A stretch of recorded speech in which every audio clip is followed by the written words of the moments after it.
Good morning and welcome to the show, and thanks for waking up with us today at Marine Max here on Panama City Beach. Besides having a wide array of really cool boats, there's a lot of interesting stuff that goes on here, right, Bob? A lot of things are going on, Don.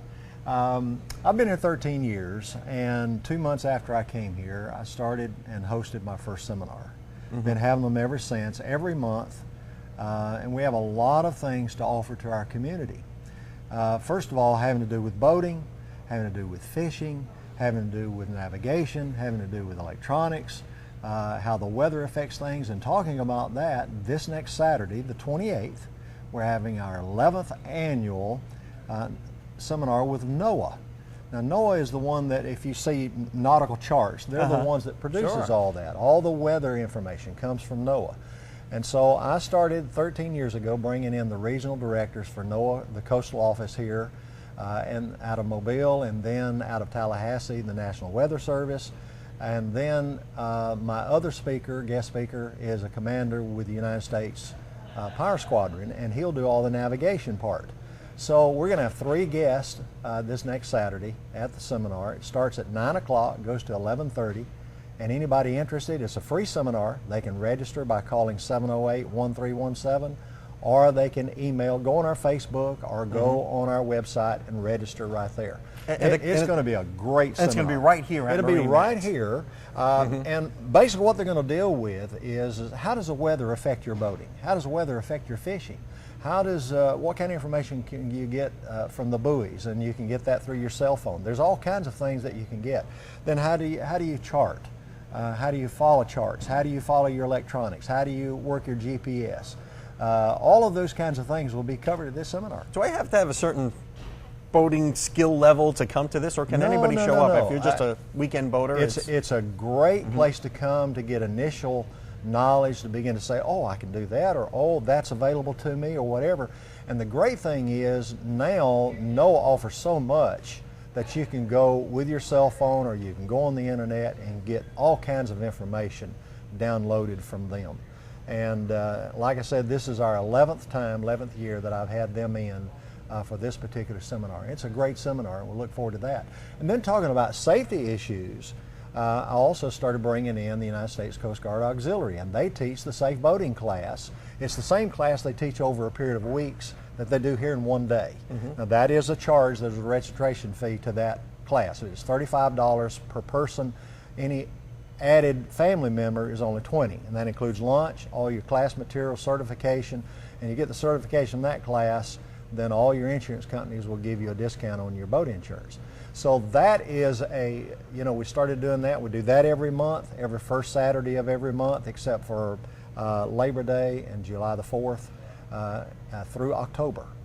And then, of course, our fishing seminars, next fishing seminar coming up will be the 14th of March on cobia, how to catch cobia, and that's free. Man. So we're just, we have things for the community, for not just to sell boats. We want to make sure that anybody that has a boat is enjoying that boat to the fullest, and they are getting not only safety that we're going to teach them, not only with the classes, but we also initiate that in our delivery process as well. So we want anybody that's involved with us at Marine Max, we're united by water, and that means a lot more than just selling a boat. That's more than a slogan, apparently. Yeah, that's right. Because this is kind of like, it's really a community resource. It's not just a boat dealership. Correct. I mean, although you have a wide array, you have a great inventory of beautiful, beautiful quality boats here. Yeah. But, you teach people things so they can enjoy their boats. Let me give you an idea. Just on Valentine's Day, we had our first fishing seminar on sheepshead and mackerel, Spanish mackerel. We had 50 on Valentine's Day when Mardi Gras was going on at Pier Park. We had 50 people at our seminar. It was a great seminar. So that's I'd just like to invite everybody that can, to go to our Facebook, go to our website here at Marine Max and see all the events coming up and register. Come on, we'd love to have and the next event is when? It's this Saturday. And this that Saturday. will be the 11th annual with NOAA on the 28th. All right, thanks so much, Bob. Yes, thanks for getting us smart on this Don. stuff, and be there Saturday. We'll be right back. Welcome back to the show. I'm here with Alan Graham and his lovely and vivacious partner, Kathy Bass from Counts Realty. Thanks for coming on the show. Good to see you again, Kathy. Thank you. Good morning. Yeah, thanks for coming on. Alan, thanks for bringing your prettier half of your business in today. Yeah, I'm blessed. It's great to have a partner because it gives us the opportunity to serve our customers better, because sometimes we take vacations and I've got somebody that knows our business just as well as I know it. So is that a common practice in real estate? You kind of tag team it with a partner? Or? It is nowadays. Yeah. Teams are much more prevalent. It seems to work better in the market that we're in today. Yeah. To have teams. So if we go to either one of you, we're going to get we're going to get two for the price of one, basically. We'll get the attention of two experienced realtors helping us out with our real estate needs, whether it's buying, selling, whatever. Exactly. So bottom line, the secret is, what's market conditions like? How's my house doing? Is everybody's house appreciating? You know, the market conditions right now are kind of tenuous. Consumer confidence level is not at its highest, and there's a lot of things creating that environment. Healthcare cost and over-regulation. But in January of this year, Counts Real Estate Group had their largest month since we've been in business since 2006. We closed $21 million in the month of January, and so that was a record for us. Sometimes I have to take a look at who's invested money here, and we're starting to see Pier Park obviously has done a huge expansion. I also see other conditions. Calypso has decided they're going to build another condo out there. So people are seeing that it's time to start creating some opportunity for wealth, that the market has hit its lowest. Interest rates starting to move up slightly are creating people that were on the cusp of buying a home to jump off. And so inventory is moving down, and prices are about, what would you say the other day? 205 for a 208. 208 for an average sale on a home. So in the United States. Okay, so the United States wide 208. Yes. Of course, you got your little outliers like California and New York and places like that. And so it's, I guess it's appreciating.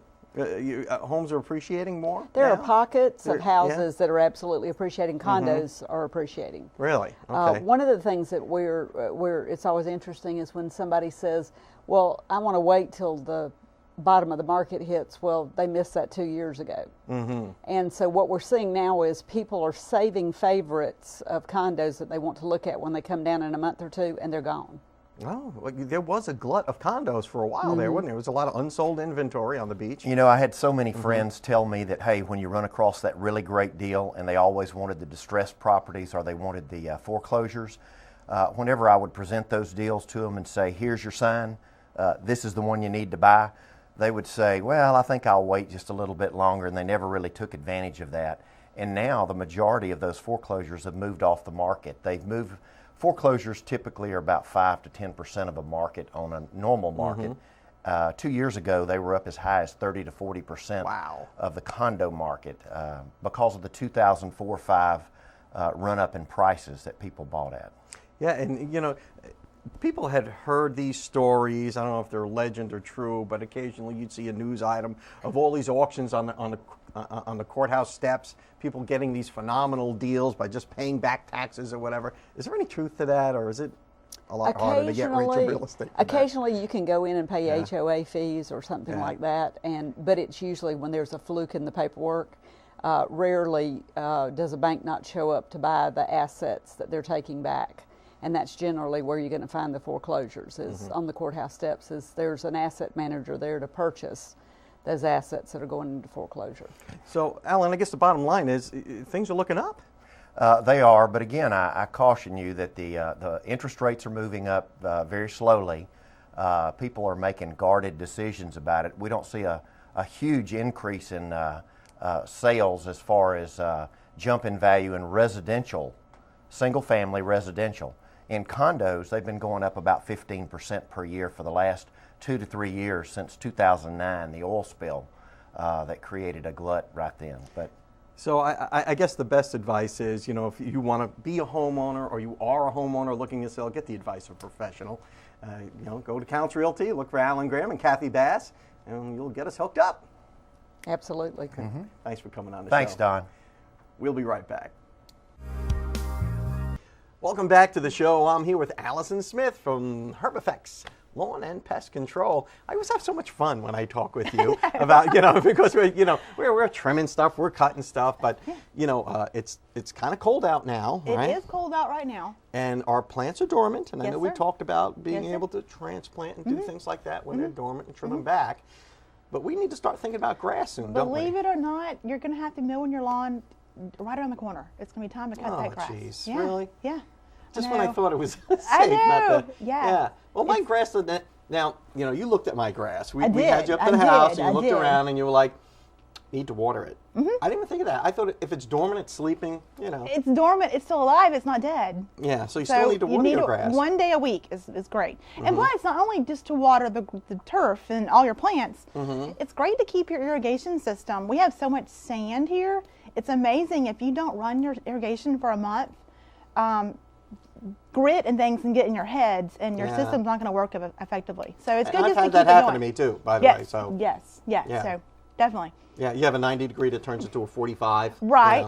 Or it just gets stuck in one spot, and you go Oh, to clean it yeah. out, and it's literally a grain of sand that had the whole thing stopped up. Yeah, So you definitely. need to keep that One running time a throughout. week, that's How about when definitely. it's freezing out like this? Still water, or does it make a difference? You don't want to run your system when we're going to have a freeze. You want to make sure you don't do that. You don't want to have ice on your sidewalk or ice on your driveway, your neighbor's sidewalk. But it won't hurt the grass, will it? It's not going to hurt it. And oddly enough, you actually want to water, say, the day before a freeze, because it sounds crazy, but that water will actually insulate and actually can keep some worse freezing from happening. I've actually seen that on the news. They do it to the Yeah. orange crops. Right, they put water on it, Put water on it, insulates. and it'll Right. make icicles, but it'll It actually... actually insulates what happens. Yeah, it'll Right. keep it from actually freezing Yeah. worse. Crazy. Yeah, it is crazy. Crazy. It makes no Crazy. sense. Now, Karen and I lived upstate New York for a while, and I used to cut the lawn really short, and my next door neighbor would shake his head and go, city people, they don't know how to cut grass. So, One of the worst things you can Yeah. do for your turf is actually cut it too short. I think a lot of in our minds we think if I cut it really short, then I don't have to cut it for another week. that's what I was thinking. It's cutting your grass the wrong height for the specific type of grass that you have can actually affect how well it takes in water. It can affect how well your fertilizer takes. Like you can have beautiful grass and you can fertilize it and have a great program. But if you're cutting it way too short, your grass is never going to do well. How short should we cut it? Depending on what kind of grass you have, very good question. And you're getting close to having to mow. So first thing, take your mower in and have it serviced. You want to have it kind of ready to go for the spring. Sharpen your blades, clean it really well, disinfect it. Really? Mow, say 4 or 5 feet. Take the mower off the grass. Get a ruler. Do not go by what your mower is set on. Because just because your mower says, oh, this is the highest setting, it's 3.5 inches, you need to check that and check not what the mower is, but check the grass, what you just cut. Do a small piece. You don't want to cut half your yard and then go check it and realize, oh, it will set at the wrong height. St. Augustine, very popular for our area. People love their St. Augustine. 4 inches. Take Really? a ruler That's kinda out. long. St. Augustine is a very thatchy grass. And that is one of the most typical ones that people cut too short. Okay. By cutting it too short, you're actually damaging the turf to What the about point. centipede? That's pretty popular. around Centipede here, is too. another popular one. You want to go around the 3-inch height. Again, take your ruler out and put it in your grass and see what you're cutting. Okay, let's check the rug here. Let's Check your rug. Check There the you go. grass rug. Am I cutting this rug too It's, short? it's Okay. probably an inch. There you go. My favorite turf by far in this area is zoysia. I think it's, to me, the prettiest turf that we can have in this area. Zoysia likes the 1 to 2 inch mark. You can kind of do variety. Okay. And Bermuda is, again, a very popular grass down here. It's the easiest in any turf. It's the most forgiving. You can put the most chemicals on it. It needs, How short it's does not that go? picky. You can keep it around 1 inch. Oh, You can go up a little higher, but Bermuda likes to be short. Golf courses, half inch varieties of Bermuda. It's So- trained to go that low. I guess you should know what kind of grass you have in your Yes. yard. Yes. And when in doubt, just Google it up, and I guess you can find Yeah, out. you can go to the Florida Extension. They have a great website system. What's it called? The The Florida? Florida Extension. They have great things to check on. Mm-hmm. But yeah, if you have any questions, you call our office. This time of year is great to go ahead and get on a program Well, call and get Hoover started. Facts, of course. Yeah, what am I saying? 230-1200. There you go. Allison Smith from Herb Effects. Thank you so much for coming on the show Thank and you. getting us smart about grass and what we need to do to keep it healthy. We'll be right back. Welcome back to the show. I'm here with Natasha Coleman from the Florida Department of Health here in Bay County. Natasha, welcome to the show. Thank you so much for having me. Yeah, thanks for coming on. You know, we've talked a little bit before the interview started about the Florida Department of Health and about diabetes and how important that is and what an issue it is in today's world. It is, and it's a huge issue here in Bay County. 59,000 people are at risk for diabetes, and 9 out of 10 don't know it. Really? So it's such a big epidemic here in Bay County that the Florida Department of Health has its own diabetes services department at the health department that has things ranging from people who are at risk that don't want to have diabetes, and for people who have already been diagnosed with diabetes to give them further education. So there's people out there walking around with diabetes that don't know it. Don't know it. Holy mackerel. They don't know it. And we also do screenings there at the health department for free. So they're more than welcome to come right into our office there on 11th Street. All the way at the end, you'll see diabetes services. Just let them know I'm concerned.